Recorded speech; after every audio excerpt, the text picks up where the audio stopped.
Bom dia, oitavo ano. Vamos fazer agora uma revisão rapidinha para o simulado de vocês, tá? O primeiro tema que vocês vão estudar será iluminismo, certo? Que é o tema que nós estamos estudando aí desde o começo do conteúdo do oitavo ano e que é bem simples, tá? Primeiramente, você precisa saber o que foi o iluminismo. O iluminismo foi simplesmente um conjunto de filósofos criticando o absolutismo e a igreja, ou seja, criticando as coisas essenciais da sociedade que eles viviam. Os iluministas, eles queriam levar luz para a sociedade que eles viviam. E na cabeça deles essa luz era a razão, a ciência e a liberdade. O iluminismo, ele teve 5 teóricos principais, tá? Na verdade, 3 e outros 2 que são de um outro movimento que estava acontecendo junto com o iluminismo. Vocês já vão entender. Os 3 principais eram Montesquieu, o Voltaire e o Rousseau. Tá ali ó, identificado 1, 2 e 3. O Montesquieu é aquele que disse que não deveria existir apenas um poder na mão de uma pessoa, que era o rei. Para o Montesquieu deveria existir 3 poderes: o executivo, o legislativo e o judiciário, para equilibrar o outro. O Voltaire, ele era defensor da liberdade religiosa e ele fez várias críticas à Igreja Católica. O Rousseau, ele explicou para a gente como é que funcionava o contrato social entre o governante e o povo. Ele falou que o governante está ali para garantir que a sociedade funcione direitinho, por isso que ele cria as leis e por isso que ele restringe um pouquinho a liberdade das pessoas, justamente para ninguém se matar, tá? É para isso que existem as leis. O John Locke e o Adam Smith, eles são de uma teoria chamada liberalismo. Só que o John Locke é do liberalismo político e o Adam Smith é do liberalismo econômico.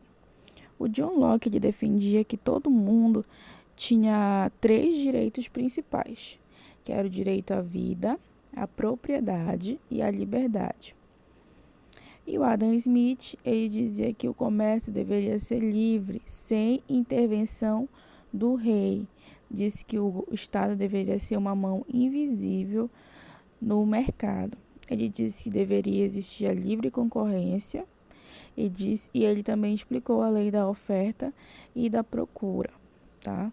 Dei uma olhadinha lá na aula de Adam Smith, que já foi explicada essa lei, tá? Antes do iluminismo, eu falei para vocês que aconteceu a Revolução Científica. A Revolução Científica, ela foi um movimento que aconteceu no século XVII, onde vários cientistas trouxeram grandes mudanças para dentro da ciência. Por exemplo, o Francis Bacon, ele disse que era super necessário que experiências fossem feitas antes que uma teoria fosse dita como verdade. Então, para você fazer alguma teoria, você precisava testar, você precisava fazer experiências. Foi ele que disse isso, ele que deu a importância que tem hoje a experiência científica. O Descartes, ele disse que a dúvida era a mãe do conhecimento. Ele disse que para você chegar à verdade, você tem que antes duvidar de algo. E é verdade, para você chegar à verdade, a gente primeiro duvida das coisas, a gente primeiro se pergunta. O Galileu, ele disse que o Sol era o centro do sistema solar, diferente do que as pessoas pensavam na época, que as pessoas pensavam que era a Terra. E o Newton, ele criou leis da física importantes que são utilizadas até hoje, que são estudadas até hoje, tá? E isso lá no século XVII. Sobre o nosso conteúdo do ano passado, vai cair um pouquinho de Brasil colonial, que você vai se lembrar que primeiramente o Brasil colonial começa com a chegada dos portugueses ao Brasil, tá? Aí tem aquele período pré-colonial, onde se extraiu bastante pau-brasil. Não caiu na pegadinha de que o pau-brasil ele foi produzido no Brasil. Não foi, porque o pau-brasil ele já existia aqui. O primeiro produto a ser produzido aqui vai ser o açúcar, a cana-de-açúcar, com mão de obra escrava, por isso que eu coloquei aqui escravidão.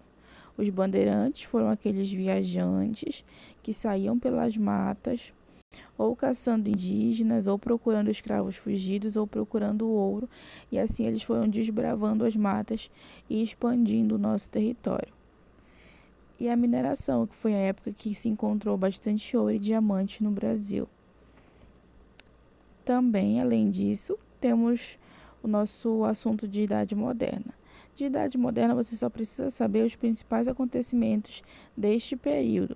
É um período que vai do século XV até o século XVIII, ou seja, do final da Idade Média até a Revolução Francesa, que é no século XVIII, que vocês ainda vão estudar esse ano. E na Idade Moderna aconteceram as grandes navegações, e foi por meio das grandes navegações que os europeus chegaram na América. O absolutismo começa aí, que é justamente esse poder centralizado nas mãos dos reis que os iluministas vão criticar no século XVIII.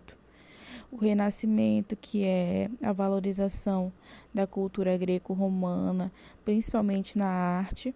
E a Reforma Protestante, que é o surgimento de religiões que são opostos da Igreja Católica, tá, meus amores? Então, isso daqui é uma revisão básica. Se vocês quiserem copiar no caderno, fiquem à vontade. Copiando, a gente aprende mais ainda e fixa o conhecimento, tá? Se você quiser copiar e me mandar foto lá no WhatsApp, sem problema nenhum, tá? Pode fazer isso. Um beijo. Qualquer dúvida, podem me perguntar.